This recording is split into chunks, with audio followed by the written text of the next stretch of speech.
La file d'attente, à l'époque, c'était en mois de... Le rapport d'activité était du mois de juin. Donc ce rapport d'activité du mois de juin, il donnait 2 gigas de file d'attente. 2 gigas en France? En France, oui. 2 gigas. En France. France et Dom-Tom. Oui, France. J'ai ce document, hein, page 15, je crois, Monsieur Charles-Louis Dutruy, de la société Fransolis. Donc, on va faire circuler une feuille de présence. Voilà, sur ce document qu'on peut la télécharger sur le site de DFEN, vous avez page 15 du rapport d'activité, vous avez environ 2 gigas en portefeuille de la part de DF Énergie Nouvelle. Donc ces 2 gigas qui à l'époque, on disait qu'il y avait 3,5, c'est-à-dire qui représentaient au moins 60% de la file d'attente.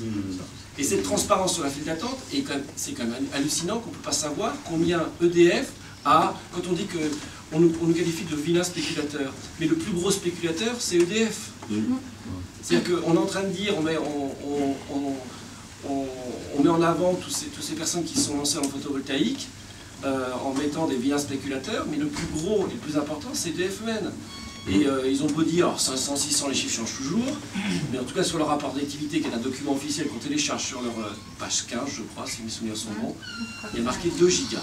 Ce qui est intéressant d'ailleurs, c'est qu'à l'issue du décret, si le référé en suspension ne passe pas, EDFEN va se retrouver à la tête de 80 à 90%, voire 95%. Oui, parce qu'ils ont payé, parce qu'il faut bien, là-dessus, quand on dit, par exemple, il faut payer sa PTF avant le 2 décembre, moi personnellement, j'avais été alerté 48 heures, je peux vous le dire.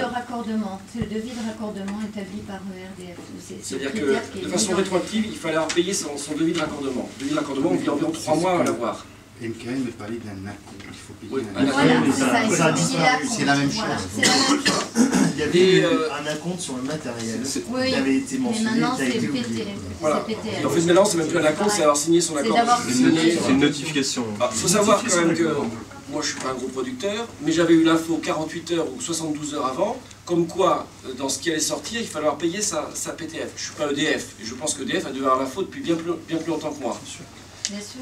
Donc effectivement, moi j'ai pu envoyer le premier, alors je suis désolé pour ceux qui n'ont pas fait, j'ai pu envoyer mes demandes de raccordement avec les acomptes le 1er décembre, 24 heures avant la publication du décret.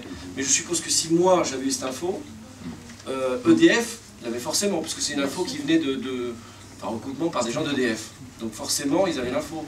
Donc il y a un délai d'initié dans cette affaire. C'est super important et c'est super grave. Il y a d'autres choses. Je peux le dire, moi j'ai eu cette info. Mais oui. Moi j'ai envoyé le 1er décembre, je suis désolé, mais j'ai envoyé le 1er décembre, mais dans le raccordement. Oui, mais nous aussi, ça veut dire que juridiquement, pour aider l'association, enfin pour aider l'ONG, il faudra divulguer